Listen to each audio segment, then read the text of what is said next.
नमस्कार, मैं रवीश कुमार। आपका अंदाज़ा सही है कि क्या कहने जा रहा हूँ, लेकिन गुजारिश है कि जो भी कह रहा हूँ उसे धीरज के साथ सुनिएगा। भारत की पत्रकारिता में स्वर्ण युग तो कभी था भी नहीं, लेकिन आज के दौर की तरह भस्म युग भी नहीं था। भस्म युग से मेरा मतलब है जहाँ इस पेशे की हर अच्छी बात तेज़ गति से भस्म की जा रही हो। यह दिन भी आना ही था। इस देश में अलग अलग नाम वाले अनेक चैनल हो गए हैं, मगर सब हैं तो गोदी मीडिया ही। उसका परिवेश, उसका इकोसिस्टम, पत्रकारिता का और माहौल सब खत्म कर दिया गया है। मगर पत्रकारिता करने और कराने का दावा भी सब कर रहे हैं। खासकर वो भी कर रहे हैं जो उसी सत्ता का हिस्सा माने जाते हैं, उसी के रूप में देखे जाते हैं, जिसकी ताकत से हर दिन पत्रकारिता इस देश में कुचली जा रही है। जब वो कहे कि वह उच्च स्तरीय पत्रकारिता करना चाहता है, तब ऐसा दावा करने वालों को जरा संदेह की निगाह से देखिए।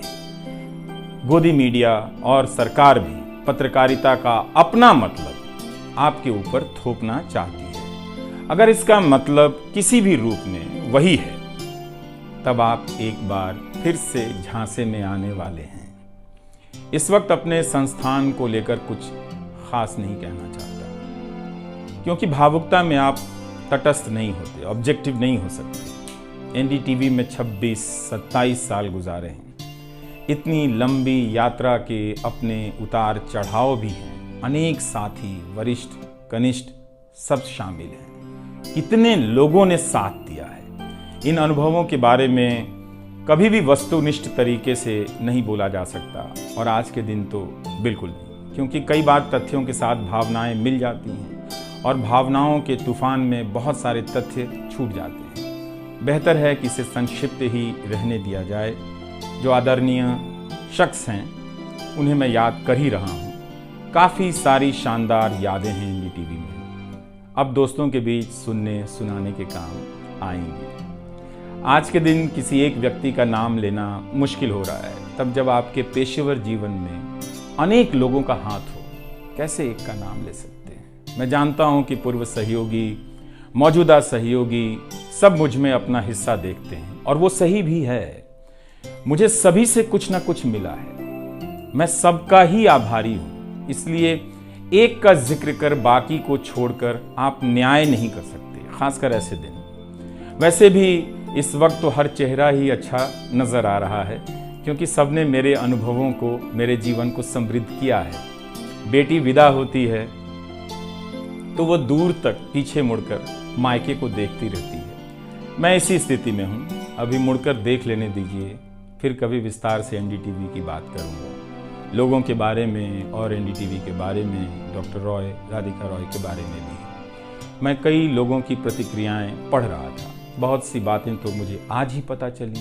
हैरानी हुई कि हर किसी के पास एनडीटीवी का एक अलग ही किस्सा है। वाकई उन 27 वर्षों के बारे में ठहर कर और संभल कर बात करने की ज़रूरत है। एनडीटीवी ने एक चीज़ सिखाई कि टीवी में और टीवी का एक ही मतलब होता है, टीम।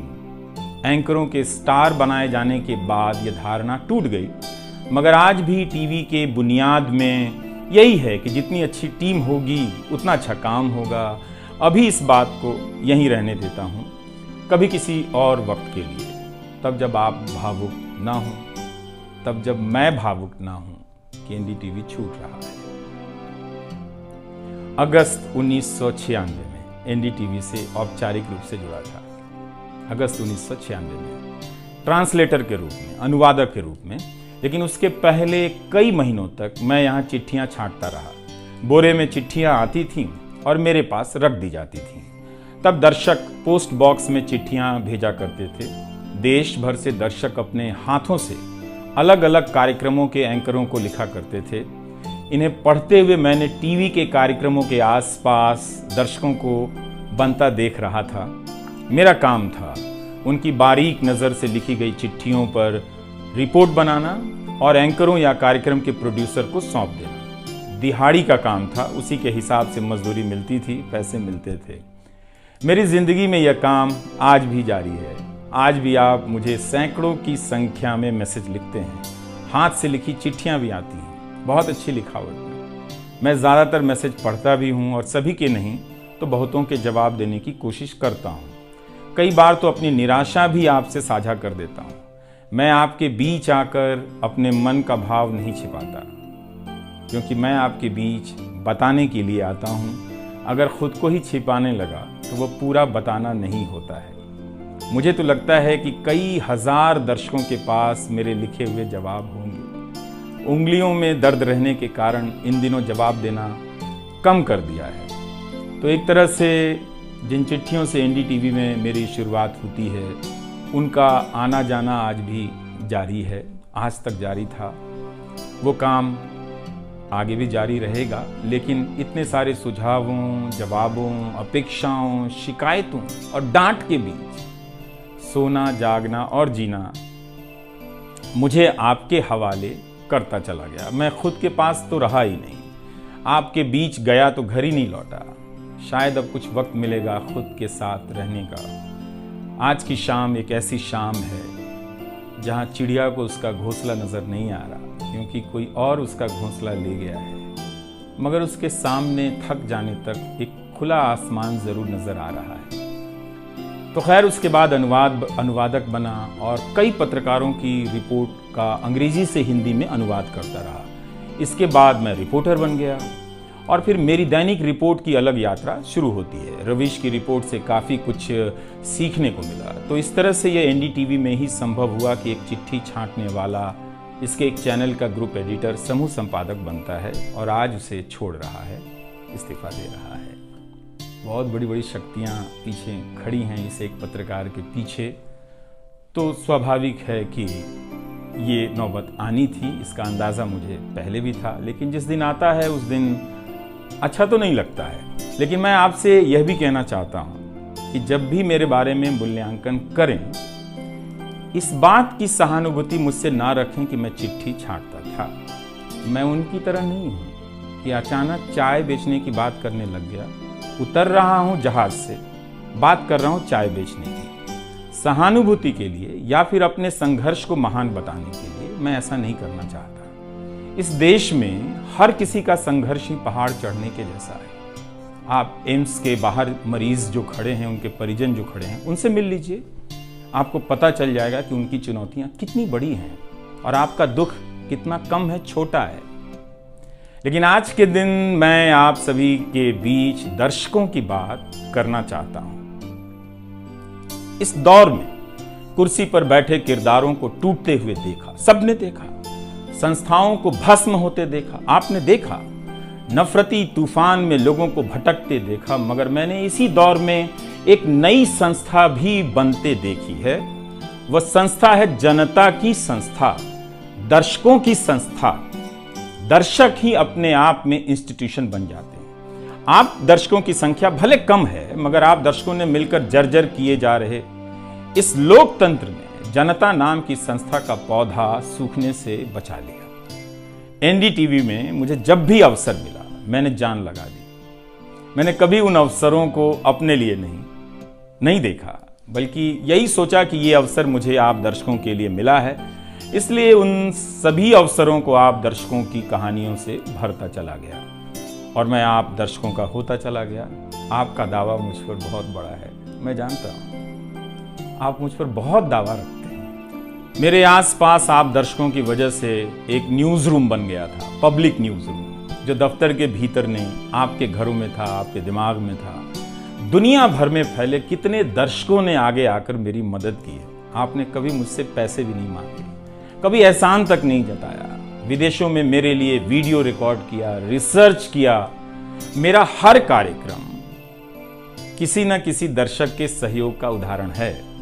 आप दर्शकों ने मेरी जानकारियों को दुरुस्त किया है, गलती की है तो डांटा भी है और काफी कुछ उसमें जोड़ भी दिया है। कई सारे एक्सपर्ट, कई सारे छात्र, कई सारे प्रवासी भारतीय, स्थानीय भारतीय दर्शक बनने के साथ साथ मेरा साथ दे रहे थे और पत्रकार भी बन रहे थे और इस पेशे के एक छोटे से द्वीप को बचा रहे थे। इस प्रक्रिया को बिखरते देखना, दर्शकों के बनने की प्रक्रिया को बिखरते देखना और फिर से बनते देखना बहुत सुखद अनुभव रहा। आप दर्शकों में से कईयों ने मेरे लिए अलग अलग भाषाओं से अनुवाद तक कर दिया। संसाधनों की हमेशा मेरे पास कमी रही, मगर आप सभी ने मिलकर पूरी कर दी, सिर्फ इसलिए कि प्राइम टाइम में जो भी जाए ठीक से जाए। वो मेरा नहीं, आपका प्राइम टाइम था। कभी खराब शो कर दिया तो आपने अपनी निराशा बताने में कोई संकोच नहीं की। आप वाकई लाजवाब हैं। दर्शक ही मेरे नियमित संपादक हैं, निरंतर संपादक हैं आप दर्शक मेरे। मैं अक्सर कहता हूं कि एक पेड़ में कई बारिशों का पानी होता है। आपके जैसे दर्शकों के होने में ही किसी रवीश कुमार का होना है। आप हर मौसम में बरसात बनकर आ जाते हैं, सूखते पेड़ों को हरा करने आ जाते हैं। आज आपकी बदौलत यूट्यूब पर, ट्विटर पर कितने ही पत्रकार खड़े हो गए। आप उन सभी के पीछे खड़े हैं। आज कई वेबसाइट हैं जिन्हें आप सब्सक्रिप्शन के बहाने आर्थिक मदद देते हैं। जब लोकतंत्र में एक भी संस्था नजर नहीं आ रही, अदालतें कमजोर नजर आ रही हैं, आप दर्शक नजर आ रहे थे। आज के दौर में आप ही पत्रकारिता के सबसे बड़े संस्थान हैं।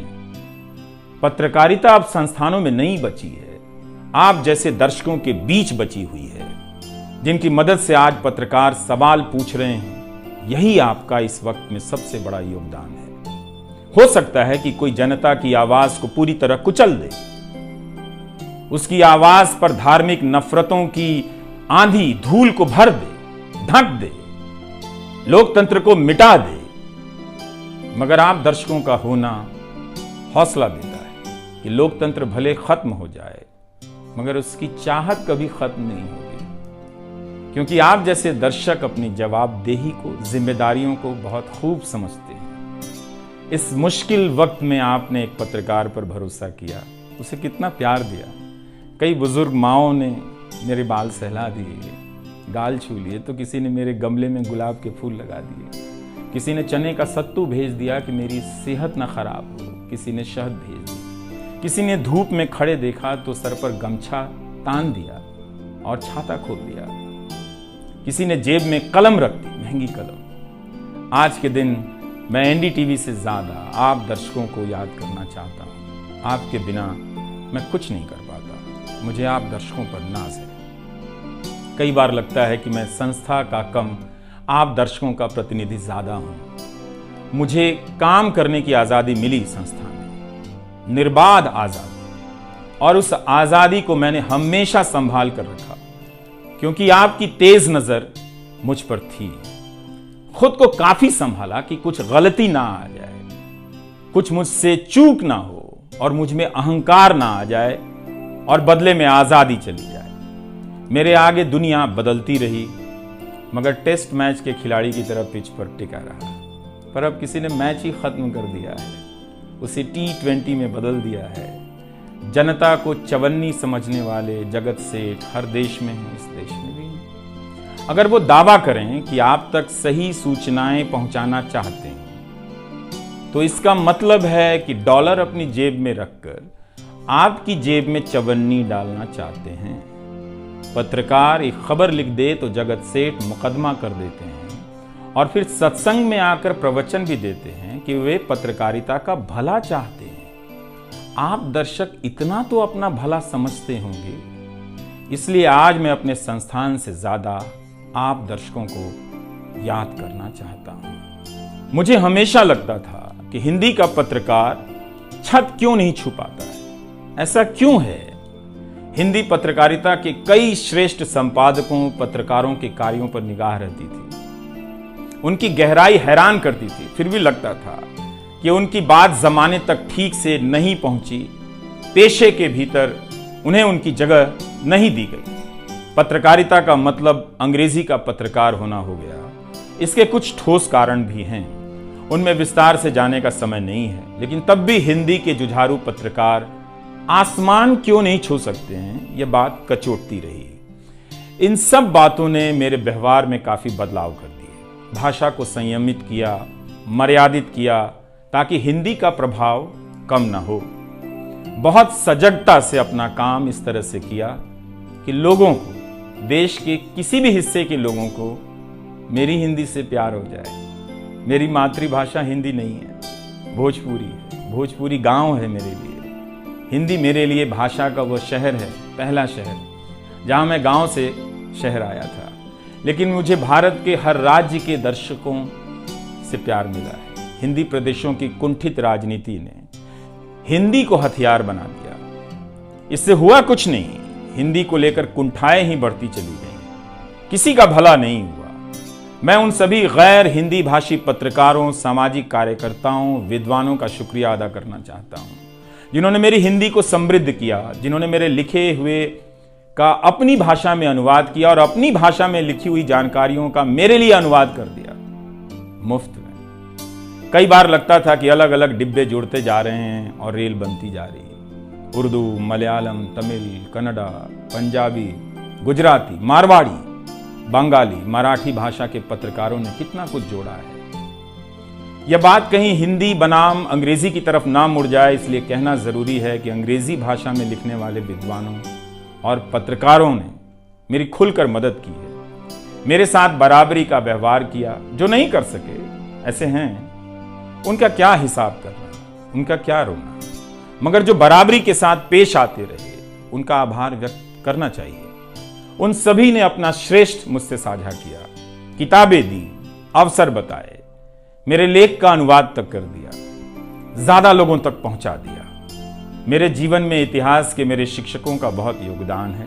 मेरे शिक्षक मेरी जान है। मैं चाहता हूं कि आप मेरे जरिए मेरे पीछे खड़े अनगिनत लोगों के बारे में जानें, उन्हें भी देखें। और दोस्तों को कौन भूल सकता है, बहुत अच्छे अच्छे दोस्त मिले, कम मिले लेकिन मिले। आप जनता के बीच जाने के तमाम अवसर मेरे लिए बहुत खास हैं। तमाम आंदोलनों को कवर करने गया, आपके बीच जाते ही जो चीज खास नजर आती थी वो है एक पत्रकार के प्रति आपका विश्वास, आपकी समझ।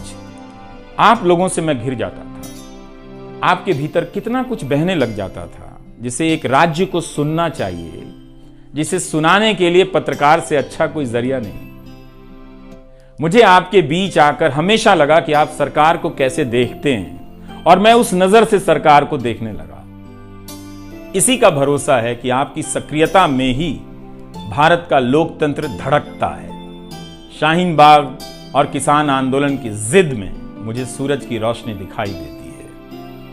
आपको जनता बनते हुए देखा है। मेरा विश्वास गहरा होता चला है कि तंत्र भले खत्म हो जाए, लेकिन जनता के बीच जन बचा हुआ है। एक दिन यही जन आज से बेहतर तंत्र बना लेगा। आज कुछ लोगों को यकीन हो गया है कि सारा तंत्र उनके कब्जे में है। अब जन का कोई मोल नहीं। मीडिया को खत्म कर विपक्ष और जनता को खत्म किया जा चुका है। ऐसा सही भी है, मगर यही शाश्वत नहीं है। एक ना एक दिन जब लोग अपनी नफरतों से जर्जर हो जाएंगे, उनकी नफरतें उनके शरीर से दरकने लग जाएंगी, तब उन्हें किसी नई जमीन की तलाश होगी, किसी पत्रकार की याद आएगी। नफरत की गुलामी से बाहर आने का रास्ता आप ही बनाएंगे, आपको ही बनाना है। एनडीटीवी में मैंने लिखना, बोलना सीखा, दिखना सीखा, अच्छे कपड़े पहनना सीखा, टाई पहननी सीखी। बस केवल डांस नहीं आया, क्योंकि काम से वक्त ही नहीं मिला। आप सीख लीजिएगा। आज के दिन मैं अपनी महिला सहयोगियों को खास तौर से याद करना चाहता हूँ।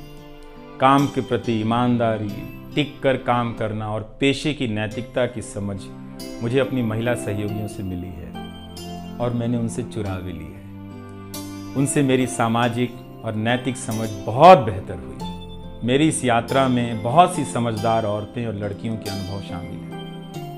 मेरी जीवन साथी का भी, मेरी बेटियों का भी, मेरे सास ससुर ने बहुत साथ दिया ताकि मैं बाहर जाकर रिपोर्ट कर सकूं। मेरी माँ, मेरी भाभी, मेरे परिवार के सदस्यों ने भी ठठेरे की तरह सब ने पीट पीट कर पीतल से बर्तन बना दिया। ये मैं इसलिए भी रेखांकित कर रहा हूँ कि पत्रकारिता के पेशे में मर्द ही नहीं, मर्दवादियों का कब्जा है। उनकी आक्रामकता के बीच कई बार दम घुटता था। इतनी आक्रामकता के बीच आप रचनात्मक हो ही नहीं सकते, संवेदनशीलता आ ही नहीं सकती। इस पेशे में तमाम महिला सहयोगियों ने मुझे मर्दों की आक्रामकता से बचा लिया। अगर आप इस पेशे में आ रहे हैं, विद्यार्थी हैं, तो हमेशा अपनी महिला सहयोगियों के साथ सलीके से पेश आइए, उनकी काबिलियत को स्वीकार कीजिए, तारीफ कीजिए। प्राइम टाइम के वक्त अक्सर कहा करता था, मुझे काम करने दो, 9 तो 9 बजे ही बजते। सुबह उठते ही मेरे दिमाग में रात के 9 बजने लग जाते थे। मैं टाइप करने लग जाता था, रोज 5000, 6000, 7000 शब्दों की टाइपिंग। अब शायद 9 ना बजे, प्राइम टाइम ना हो। मुझे पता नहीं है कि अब 9 बजे क्या करूंगा। मुझे टीवी से बहुत प्यार है, इस माध्यम से दिल लग गया था, शायद इसी वजह से दिल टूट रहा है। वो लाल माइक याद आता रहेगा, अब वो लाल माइक नहीं होगा। मैं जानता हूं कि आप दर्शकों की आदतों में मैं शामिल हो गया हूं। आप काफ़ी तकलीफ में थे कि मेरा क्या होगा, मैं क्या करूंगा, मैं प्राइम टाइम क्यों नहीं कर रहा हूं। मुझे लगा कि चुपचाप किनारे हो जाना चाहिए। धीरे धीरे मेरे नहीं होने की आदत आपको डाल देनी चाहिए। इसलिए कई दिनों से प्राइम टाइम नहीं कर रहा था, ताकि आप मुझे कुछ भूल सके। मगर आप हैं, मानते ही नहीं। हर रात 9 बजे के बाद मैसेज करने लग जाते हैं, कहाँ हो, बीमार तो नहीं हो, सब ठीक तो है, एनडीटीवी में क्या चल रहा है, आप अच्छे हैं। तो भारत का मीडिया स्पेस बदल चुका है।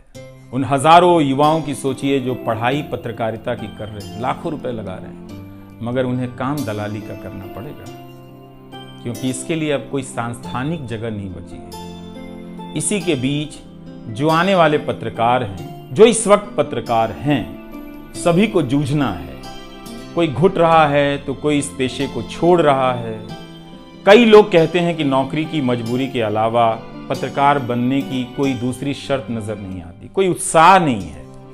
यहां तो जस्टिस तक कह रहे हैं कि जमानत देने पर जजों को टारगेट किए जाने का डर लगता है। जब जज को ही डर लगता है, तब फिर इस दौर में यह बोलना भी गुनाह है कि मुझे डर नहीं लगता है। एक डरा हुआ पत्रकार मरा हुआ नागरिक पैदा करता है। इसलिए बोला कीजिए कि हमें डर नहीं लगता है। आप उस देश के नागरिक हैं जिसने नंगे पांव ब्रिटिश साम्राज्य को घुटने पर झुका दिया। कोई कारण नहीं कि मैं आप पर भरोसा ना करूं कि एक दिन आप गोदी मीडिया की इस गुलामी से बाहर आएंगे। आप हमेशा इस गुलामी में नहीं रह सकते। इसकी गुलामी से आपको लड़ना ही पड़ेगा। यह सबकी लड़ाई है। इस लड़ाई के बिना आप दुनिया में सर उठाकर नहीं चल सकते। आपकी यही पहचान होगी कि आजाद देश के गोदी मीडिया के गुलाम हैं। इसके खतरे की गंभीरता को समझिए। कानून की आड़ में अब अधिकार कुचले जा रहे हैं, अभिव्यक्तियों को रौंदा जा रहा है, ताकि सारे अवैध काम वैध नजर आए। इस समय मेरे रास्ते निश्चित नहीं हैं, निश्चित हैं तो सिर्फ हौसला है। उसका भी क्या भरोसा, कभी आसमान में होता है, कभी पाताल में। एक YouTube चैनल बनाया है रवीश कुमार ऑफिशियल, और फेसबुक पेज भी है रवीश का पेज। इसे सब्सक्राइब कीजिएगा। अब मैं YouTube पर ही नज़र आऊँगा, एनडीटीवी इंडिया पर नहीं। किसी संस्था के साथ मर्यादाएं बहुत अलग होती हैं, फ्रीलांस और आज़ाद जीवन की अलग।